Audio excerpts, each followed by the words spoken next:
Hi, welcome back to the channel. I'm Param Singh, your web accessibility buddy and a certified professional who helps you build inclusive applications every time. Now, if you have been following along, we have done some serious testing using automated tools, manual checks, keyboard journeys, and screen reader deep dives. But testing is only half the battle. Today, we enter the real game changer, and that's bug reporting. Not just any reporting, we are talking about bug reports that are so clear, so helpful, your dev team might actually invite you for a lunch. And let's be honest, testers and developers being friends, that's rarer than a bug free sprint. And hey, if you stick around, I have got a free bug report template you can download. So your next ticket is crystal clear. Now you could be an exceptional tester, catching edge cases others miss. But if your bug report is confusing or missing key information, it's like shouting into the void. Nothing gets fixed and all that brilliance goes to waste.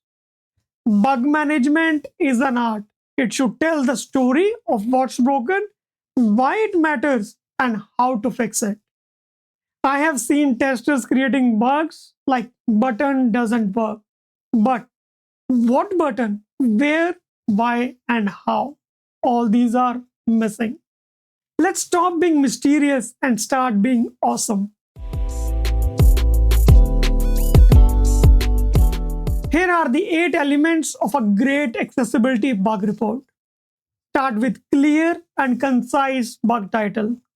Think of your bug title like a headline.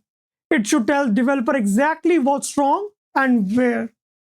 A better example is WCAG NVDA skips submit button on payment form Chrome Windows 11.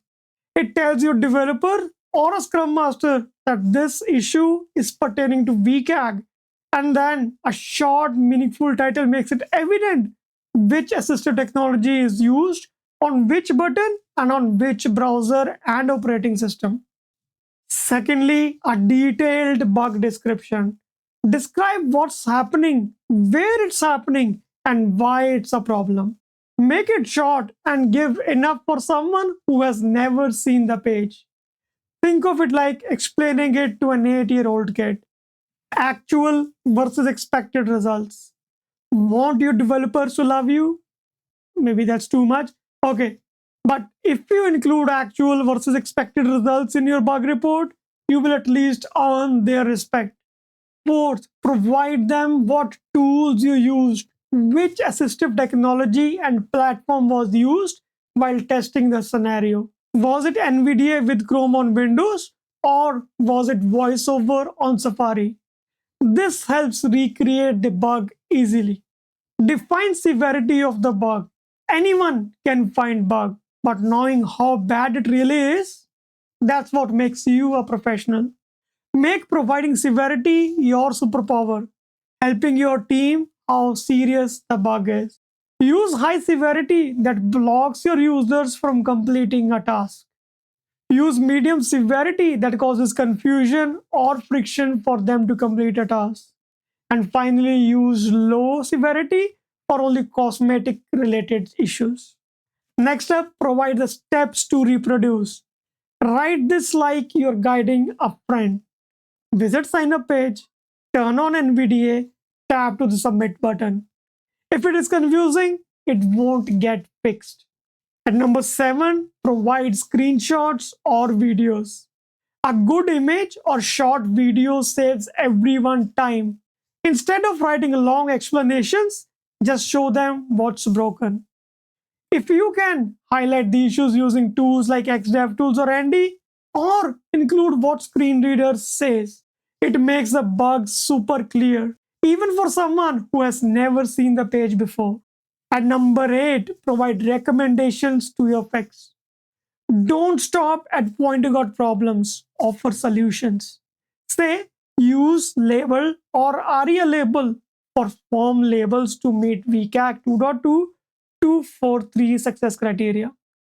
No, seriously, It's like speaking the developer's love language.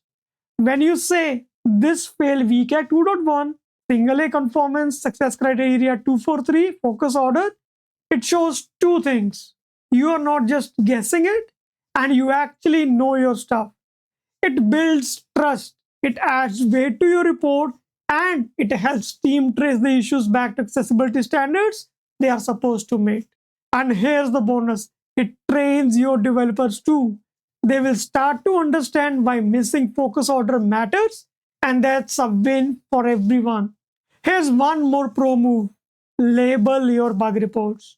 Yes, I know, it's a small thing, but adding a label like accessibility or WCAG to your Jira or bug tracker can make all the difference. Think about your Scrum Master or product owner. They are juggling hundreds of issues at a time. But with the right label, your accessibility bugs are easy to find, filter, prioritize, and track. It's simple, it's smart. It shows that you are thinking not just like a tester, but like a part of the team.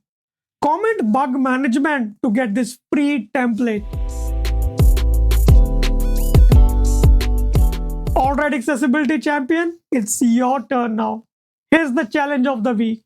Take one bug from your last test, rewrite it using today's 8 best practices, and drop it in the comments or send it to your developer team and tag me when they love it. Accessibility isn't just about checking boxes, it's about caring for real people.